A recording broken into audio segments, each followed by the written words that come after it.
So this past year, Q. Yeah. I knew you was gonna ask me that. Before you even ask me this question, I mean, you come didn't on. get it. Go ahead. Come on. This whole year, you've had this obsession, and I'm talking about like every time we talk, it's like, yo, B, I want to hit up a food truck.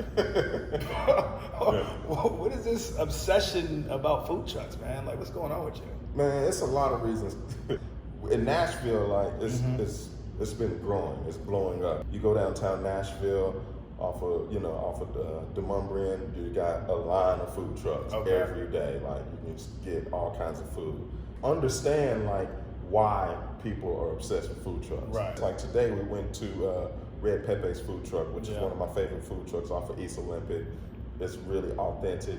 And to me, what's cool about food trucks, and it relates to like beyond the menu. It's like a story behind it. You can taste it in the food when they're cooking. It's just like organic, and there's so much history behind it. Like today, for example, when we went to that food truck, I felt like every bite I took out of that brisket, I was getting a glimpse of generations of recipes from these guys in this food truck. And like generations of hard work, and it's gotten to the point where they now have a food truck. It began in someone's kitchen 60, 70, 80 years ago, and now they have a food truck at downtown Nashville or downtown LA.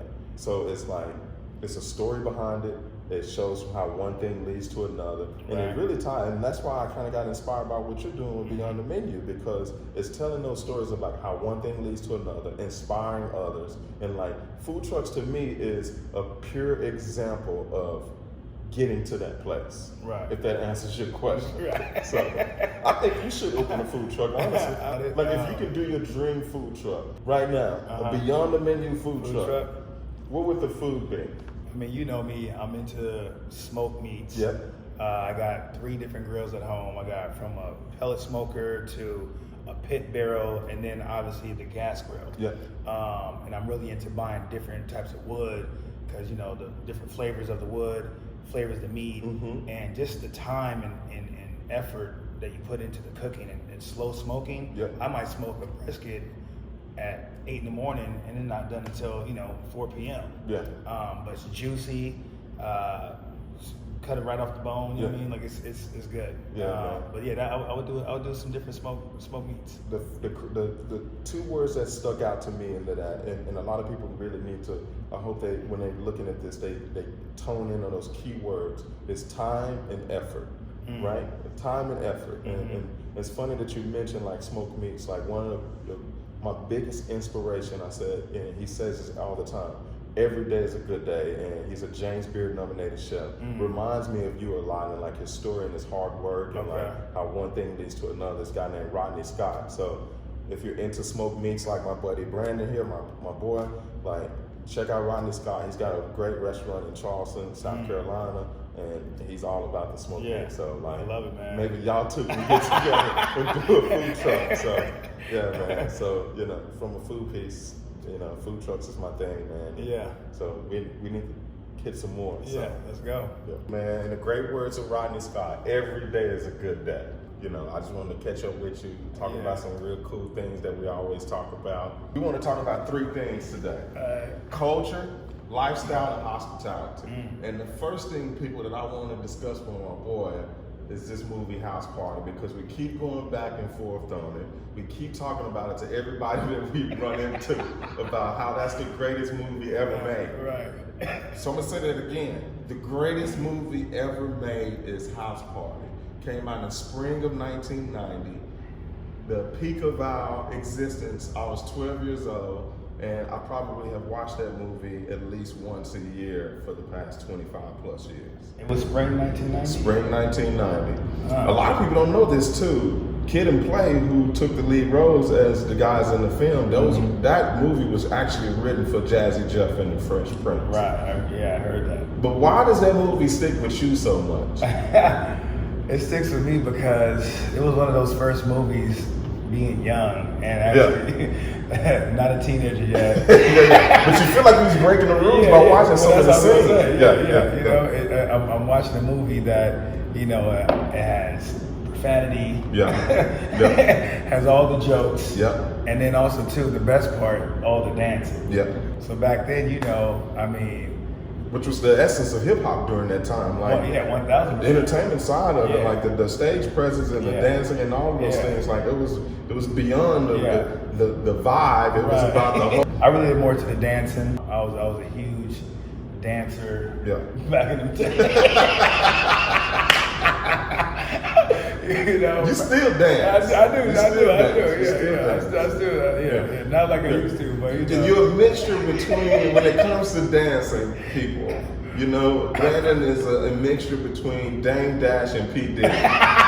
So it depends on what alcohol consumption is involved that night. If it's Casamigos, then you're Dame Dash. Right. If it's 1942, you turn into P. Diddy. Right. True. And you know, the goal of this conversation really is to kind of put people on when it comes to like, all right, black culture, like what's dope. And like, I feel like that's one of the essence, like cult classic films that's super dope. To me, like I stand by it. It's one of the greatest films ever made. Right. Well, the way it's done, it had so many classic moments in that movie, from being in the cafeteria when I think who was it, Kid or Play, they threw the milk from behind. And hit Ronald Reagan in the face. Even just from the style, like from Kid's high top fade. I mean that was his trademark. You know what I mean? Like everybody wanted a high top fade. You either wanted a high top fade like Kane, or you wanted one like Kid.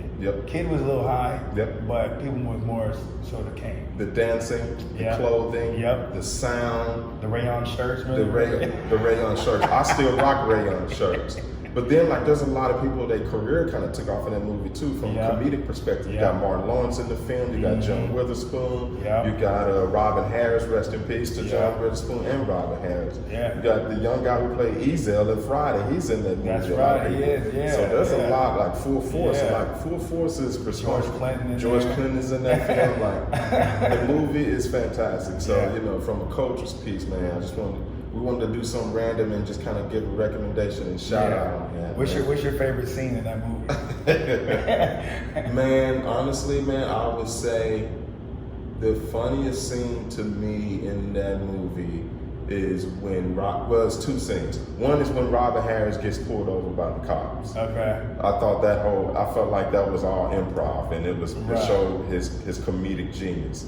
The second part, which is funny, is the shit scene upstairs. So when they stopped at the toilet, so I thought that was dope. It was crazy, and hopefully you bleep those things out. But what's crazy about that, like, we was 12 years old watching that stuff, man. Oh, you know what? Oh, another fun fact. Yeah. You know the kid that was pouring the Kool-Aid, remember he was in Boys in the Hood. That was Ricky. That was Trey's son. Trey's son. Yeah. A lot of cool things, man. Crazy, man. So, hey, check out Beyond the Menu on Instagram, because we got a dope photo. A lot of people don't know about it, but we took a photo in front of the house where Play's party was. So shout out to digging in the crates and going beyond the film and finding that location. So house party, folks. Check that out.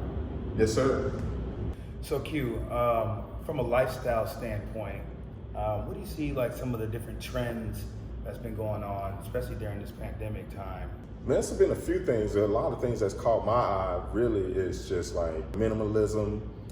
Also, like cooking at home is different to me. Like when I'm at home now, I really put a lot of effort in like composing the dishes. You know, before COVID happened, like you just make some grilled chicken and some broccoli, but like now you're like, I feel like famous spaghetti though. Yeah, I do have a famous spaghetti, but I feel like at home now I'm a Michelin star chef. Like seriously, like I go to Whole Foods more now than ever, and really in the farmer's market, and I really try to put some composed dishes together. And I think a lot of people are doing that. So I think cooking at home has reached a whole new level. So, you know, and maybe we can do a Beyond the Menu cookbook. Because I got some, I know you got, you know, we talked about smoked meats and all the great things that you've been doing at home on your grills. Like, you know, but you'll be surprised of how a lot of people don't know how to cook. It's crazy, man. It's crazy, man. And I think that's been really significant, like just cooking at home and doing things like that.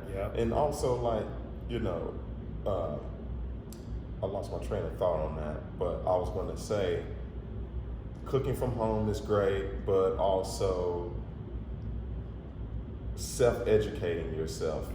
Like when you're self-educating, I think more than ever, like just reading more, studying more. Like I think in the past year and a half, more than ever, I can't even count on my hand how many books I've read, and how many educational TV things that I've dove into. Like obviously learning about how other chefs getting inspired and other restaurateurs getting inspired. Like just reading those stories. Like self-education is huge right now. So the way you cook at home, the way you're learning things, I feel like from a long-term standpoint, it's going to take off even more. Yeah.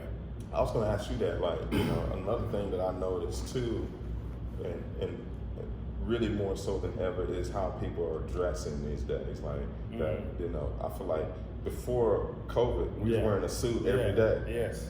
So on the floor, and like just grinding, like wearing like hard bottoms and tailored suits 10 and hours stuff. a day. 10 hours a day, and like I just feel like people are not doing that anymore. No. So yeah, I mean that's kind of like just seeing different trends and stuff.